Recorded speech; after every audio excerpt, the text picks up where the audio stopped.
Algún día verás que me voy a morir amándote, amándote, amándote. Concierto Aniversario, un gran disco de uno de los músicos fundamentales de Latinoamérica y del mundo, que es Jaime Ross. Para mí fue un honor increíble haber trabajado en ese disco en el año 98, junto a él y junto al maestro Oscar Pesano.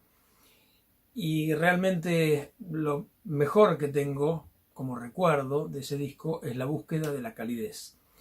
Todo el tiempo, y por indicación expresa de Jaime, estábamos buscando que las mezclas suenen lo más cálidas posible. O sea, que el mastering termine de redondear algo que ya se había conseguido, por supuesto, desde la composición, en la interpretación maravillosa de esos músicos en vivo, y también en la mezcla, la grabación y la mezcla.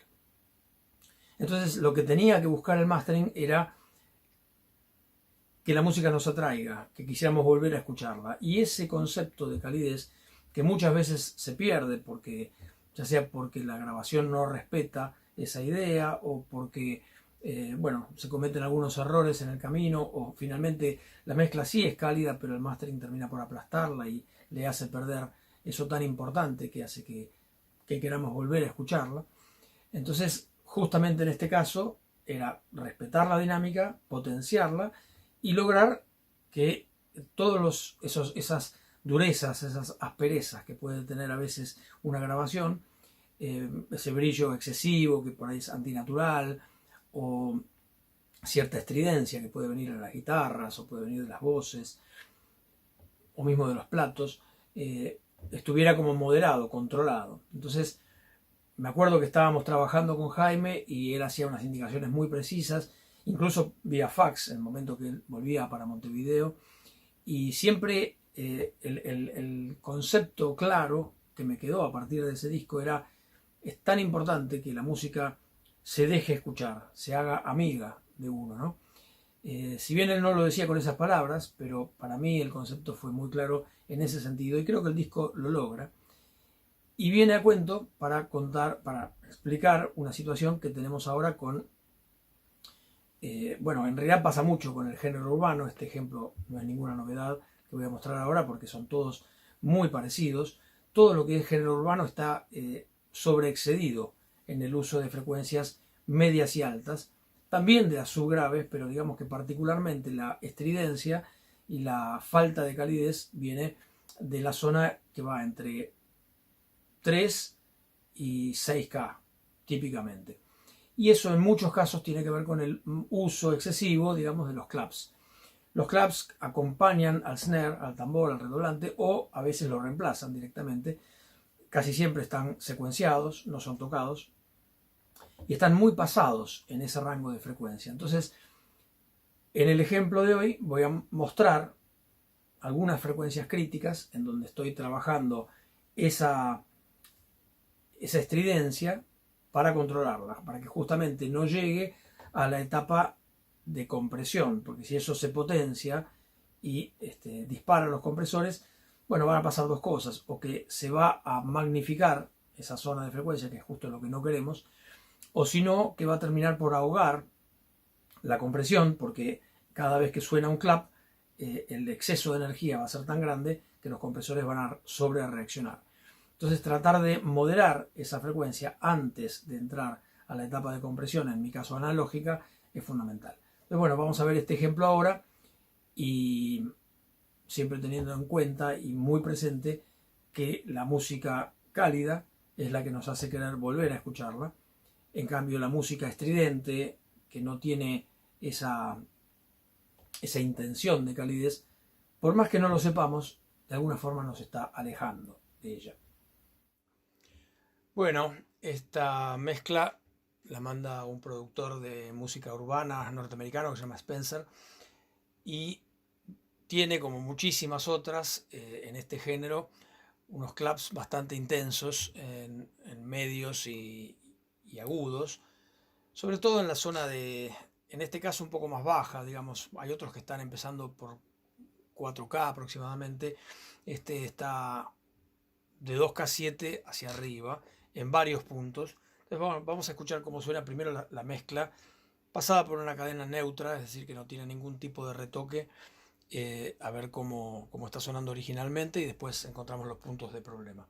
La mezcla suena así.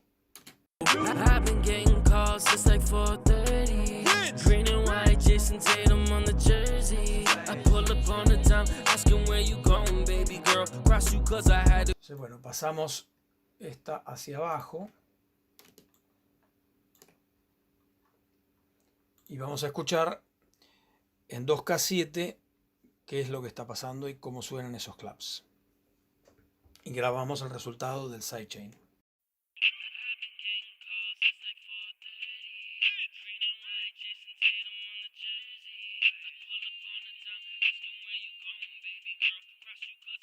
Ahí vemos que los claps son principalmente los afectados por este filtro. Es un filtro dinámico que estoy poniendo en 2K7 con un ancho de banda de 0.25 de octava, o sea, bastante fino dentro de todo, un Q bastante alto.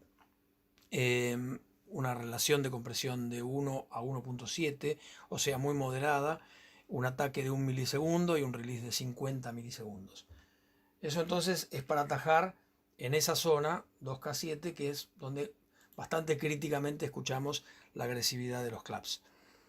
Subimos un poco más, vamos a 3K25, o sea, bastante cerca, y atajamos esta otra frecuencia molesta, que suena de esta forma.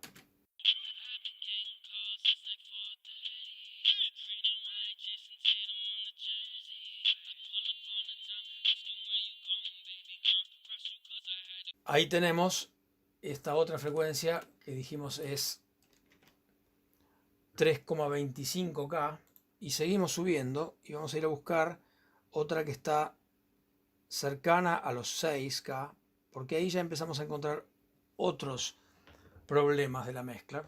Los vamos a escuchar ahora. Suena de esta forma.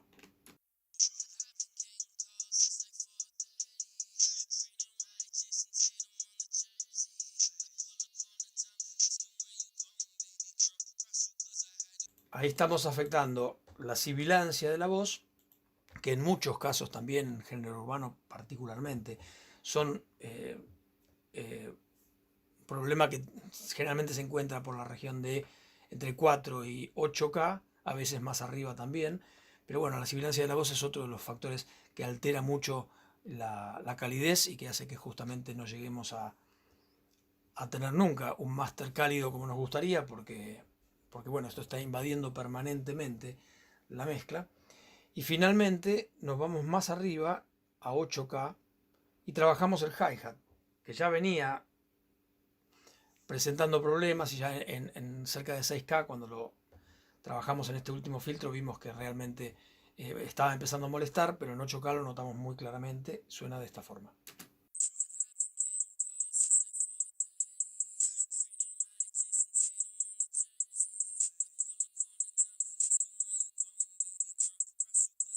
Y así podríamos seguir. Podemos poner tantos filtros como queramos, tampoco hay que abusar, pero digamos que en principio, por lo menos, la sensación tiene que ser que sobre todo lo que estamos trabajando, estamos atacando los principales problemas dentro del espectro. Eso, una vez que uno se hace el oficio de encontrarlos rápidamente, no lleva mucho tiempo y realmente soluciona muchos problemas posteriores, porque sin esa corrección casi diría que no podemos entrar a la cadena de mastering, porque eso va a ser multiplicado por la compresión y la limitación. Entonces, bueno, son frecuencias críticas que hay que resolver de antemano.